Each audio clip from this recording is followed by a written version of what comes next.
In 2005, after driving past a homeless veteran and hearing my oldest daughter ask, "How can we let this happen?"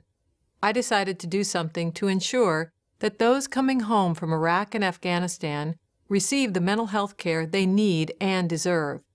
I assumed other mental health professionals would be willing to help, and they are.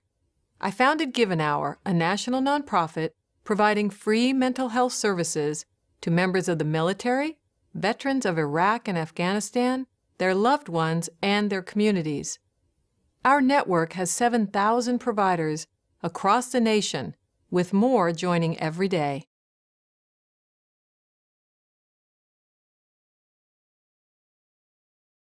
Our goal is to ensure that all of those who serve and their families receive the mental health support and care they need.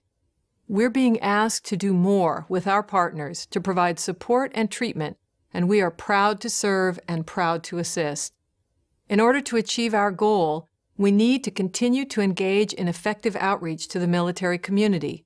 We need to continue to grow our network of providers, and we need to continue to train our mental health professionals so that they are prepared to properly treat the military community.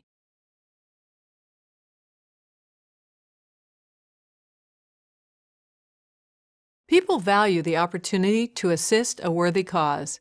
Give an Hour has harnessed the desire within the mental health community to give its skills to support those coming home with the invisible injuries of war. Mental health professionals can donate their skills and provide care to the military community while educating the larger public about the mental health issues this community faces. We've also built a successful model based on coordination and collaboration within the military support community. We have many excellent partners with whom we work. They provide a range of services, and we provide the mental health expertise and support.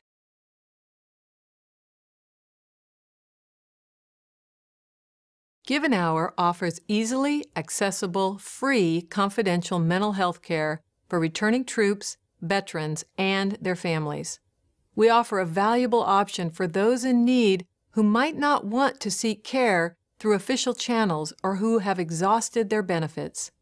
We believe in partnerships and have built excellent relationships with the Departments of Defense and Veterans Affairs and the Veteran Service Organization community.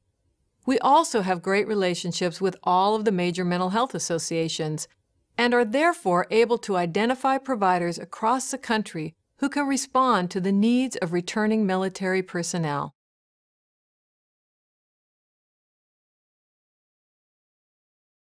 We care most about positive outcomes.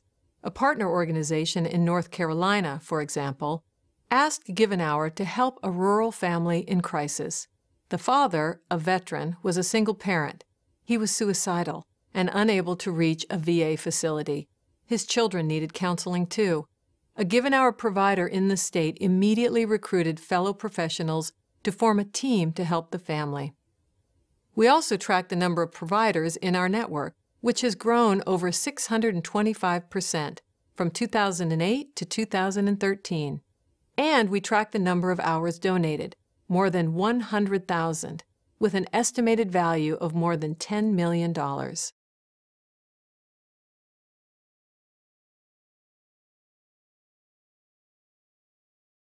In addition to providing critical mental health care to those who serve, their families, and their communities, Give an Hour works to create a comprehensive and integrated system of care for the military and veteran community.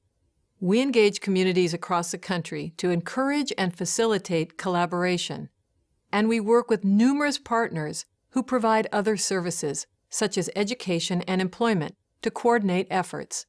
In addition, we focus on training the next generation of mental health professionals to ensure that those coming home in the future will receive the care and support they need.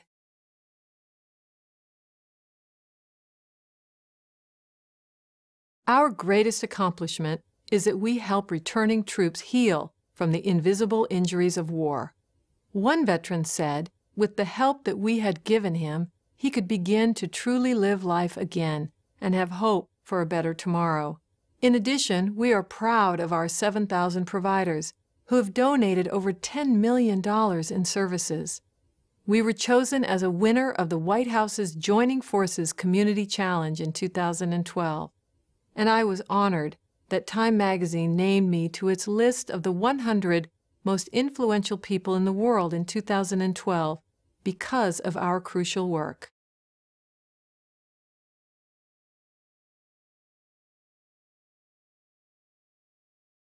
Studies suggest that as many as 35% of the 2.6 million who've deployed to Iraq or Afghanistan will experience post-traumatic stress or other serious mental health concerns as a result of their service.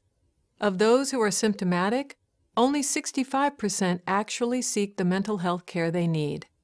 Stigma clearly continues to play a role in preventing those who suffer from getting the help they need. Furthermore, given our relies on corporate and foundation grants and donations from individuals to fund our work, we continue to need additional streams of unrestricted funds to further our mission and achieve our goals.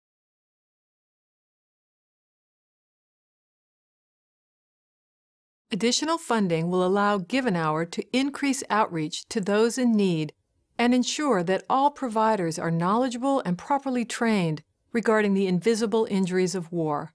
Now that we're working with the Army National Guard, we would like to implement a robust program to reach and support the 380,000 National Guardsmen, many of whom live in rural communities with few resources.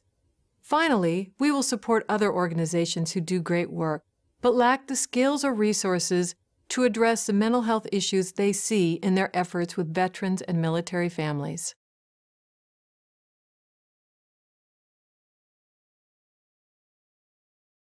There are still too many service members, veterans, and family members who are unaware of our services. We need to reach them. We also need to develop additional tracking mechanisms to better understand what is most helpful to those seeking and receiving services. We would like to expand the capability that Google has provided as we develop and implement video counseling to reach those unable to travel to a provider's office and those living in rural areas where few providers exist. We'd also like to expand training for current mental health providers as well as the next generation of professionals.